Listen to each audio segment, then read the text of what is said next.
Assalamualaikum warahmatullahi wabarakatuh. Halo Sobat Belajar, ketemu lagi dengan saya Sofiana Febrianti dari 10 IPA 2 SMA Negeri 2 Bojonegoro. Di kesempatan kali ini saya akan membahas sedikit tentang biografi dan teks biografi.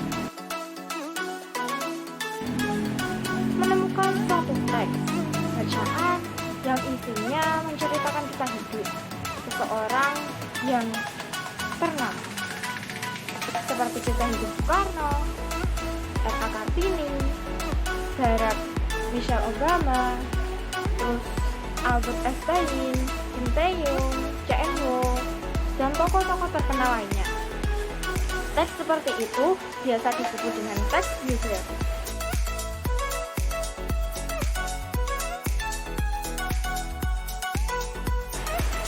Yang pertama kita akan membahas tentang definisi dari biografi dan teks biografi.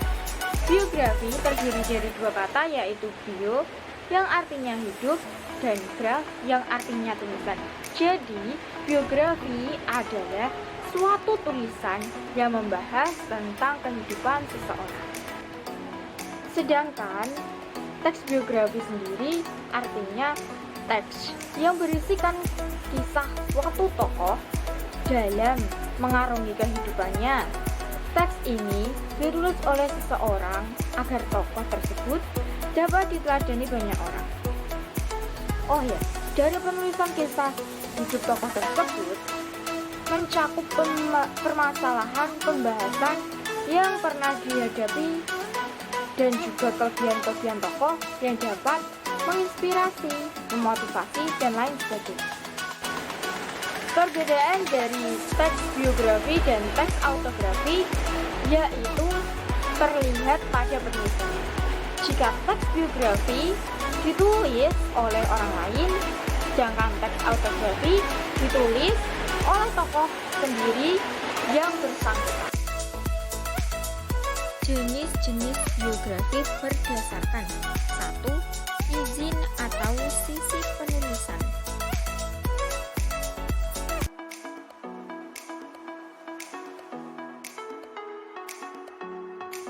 Yang kedua, jenis biografi berdasarkan isinya.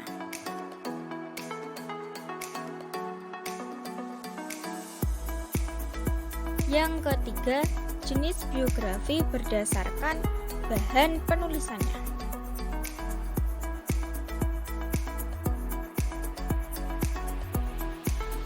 Dan yang terakhir, jenis biografi berdasarkan penerbitnya.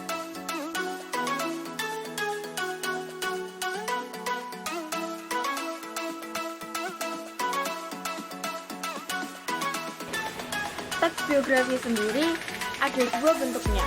Yang pertama, berbentuk beberapa kalimat. Yang kedua, berbentuk lebih dari satu buku.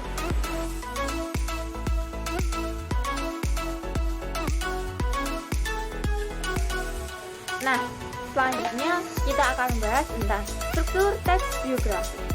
Yang pertama, orientasi.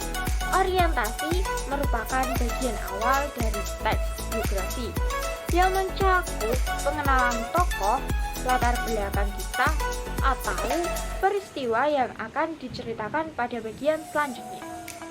Orientasi sendiri berfungsi untuk memudahkan pembaca dan memahami informasi dasar mengenai peristiwa yang akan diceritakan.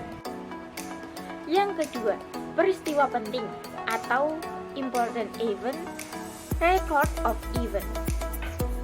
Dalam peristiwa penting tersebut berisi cerita tentang rangkaian peristiwa, yaitu kejadian-kejadian utama yang dialami tokoh yang disusun secara kronologis atau berurutan waktu sesuai urutannya. Bagian ini juga merupakan bagian inti, dikarenakan penulis yang biasanya menyertakan beberapa komentar di bagian tertentu, serta pembaca dapat mengambil hikmah dan teladan dari kisah hidup tokoh. Dan yang ketiga, reorientasi. Reorientasi berisi tentang komentar atau pernyataan simpulan mengenai rangkaian peristiwa yang telah diceritakan sebelumnya. Reorientasi sendiri berperan sebagai penutup teks yang bersifat opsional, dan selain itu juga memudahkan pembaca dalam memahami peristiwa dan alasan tokoh yang telah diceritakan.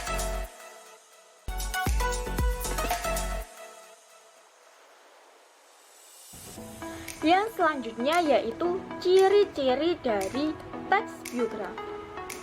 Yang pertama, bersifat fakta yang didasarkan pada atau dari pengalaman hidup tokoh. Yang kedua, disajikan dalam bentuk narasi. Ngerti dong maksudnya narasi? Dan yang ketiga, menceritakan peristiwa penting yang dialami tokoh, sehingga dapat dijadikan teladan pembaca.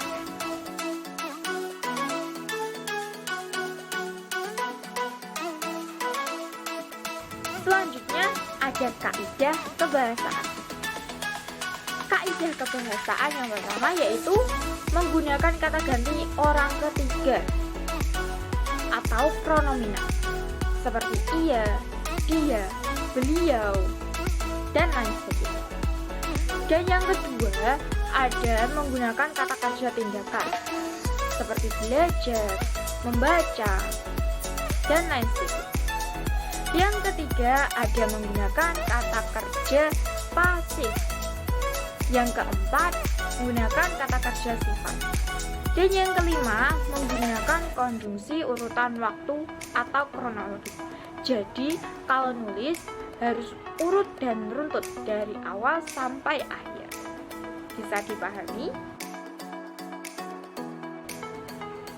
Terus jika ada yang berkata seperti ini, kok kaidah kebahasaannya seperti tidak jauh berbeda dari teks cerpen ya?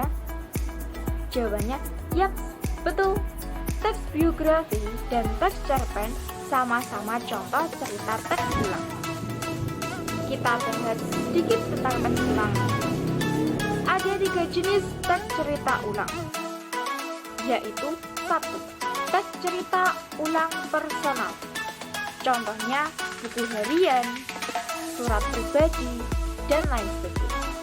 Yang kedua ada cerita ulang fakta atau faktual, yang contohnya biografi, autobiografi, dan berita. Dan masih ada banyak opsi lain. Dan yang ketiga cerita ulang imajinatif, contohnya novel, cerpen, dan lain sebagainya. Jika masih ada yang beranggapan bahwa teks cerpen dan teks biografi itu sama, tidak ya. Teks biografi dan teks cerpen itu berbeda. Kalau teks biografi berisi fakta berdasarkan pengalaman hidup tokoh yang diceritakan, sedangkan teks cerpen berisi cerita fiksi yang didasarkan pada imajinasi pengarang. Apakah sampai sini paham? Tentunya paham dong.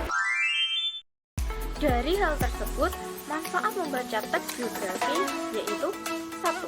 Bisa menjadi motivasi diri untuk selalu belajar agar berhasil seperti mereka. Yang kedua, memberi inspirasi bahwa suatu keberhasilan dapat diraih dengan bekerja keras dan pengorbanan. Yang ketiga, menghargai nilai dan kehidupan. Yang keempat, percaya diri. Dan yang kelima, mengenal tokoh lebih dalam dan masih banyak lagi lain. Selain itu, ada 2 cara menuliskan biografi seseorang, yaitu dengan bentuk fiksi maupun non-fiksi. Biografi bentuk fiksi adalah riwayat hidup seseorang yang ditulis dengan ditambahkan imajinasi atau khayalan penulisnya. Sedangkan Biografi bentuk non-fiksi adalah riwayat hidup seseorang yang ditulis apa adanya. Contoh biografi fiksi adalah Negeri Lima Menara yang menceritakan biografi Anwar Fuadi, juga novel Laskar Pelangi yang menceritakan biografi Andrea Hirata. Contoh biografi non-fiksi adalah Chairul Tanjung, Si Anak Singkong yang merupakan biografi Chairul Tanjung, dan masih banyak lagi lainnya. Nah, bagaimana? Sudah pada mengetahui lebih dalam lagi, bukan? Maka dari itu, kita harus selalu belajar bersungguh-sungguh supaya mendapatkan keberhasilan bagi kita sendiri.